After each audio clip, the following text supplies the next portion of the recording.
สวัสดีพี่น้องวันนี้สิมาถ่ายคลิปร้อยน้ำออกกำลังกายเพื่อให้ปอดมันโด่งเวลาของเพลงเนาะแล้วสิเข้ามาเบิ่งกันเลยพี่น้องนะ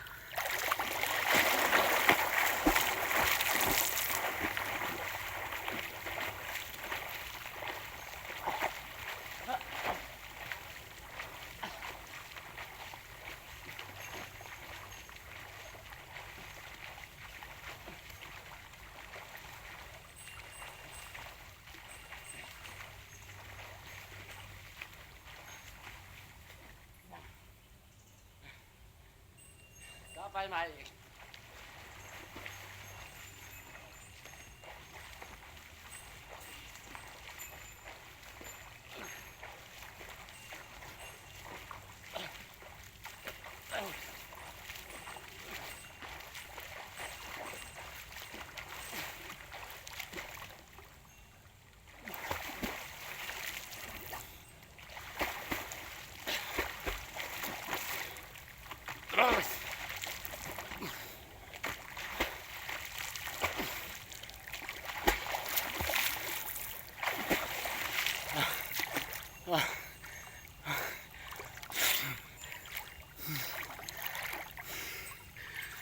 เมื่อย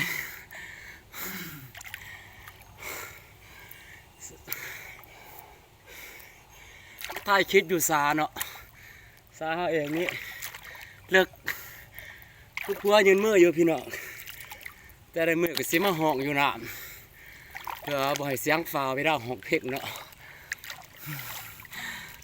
เมื่อยใจน้อยสิรออีกรอบหนึ่งพี่น้องน้ำก็เลือกเย็นๆมาเลยพี่น้องมาออกกำลังกายนั่งกันย่ำแรกเนาะ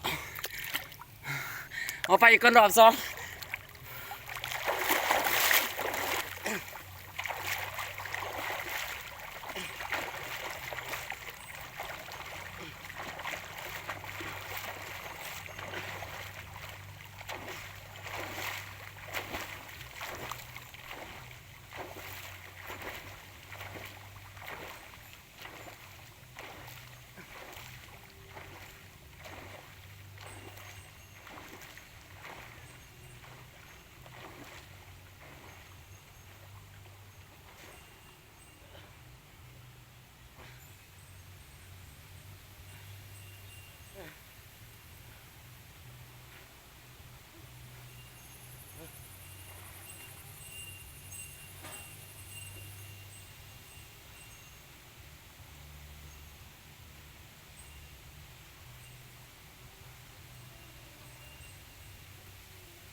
จะได้ก็จะลืมเด้อพี่น้องฝากติดตามส่อง YouTube ของบ่าวน้อยอันนั้นในเด้อกดไลค์กดแชร์ในเด้อพี่น้องไปละพี่น้องบ๊ายบายโอกาสหน้าจะถ่ายคลิปใหม่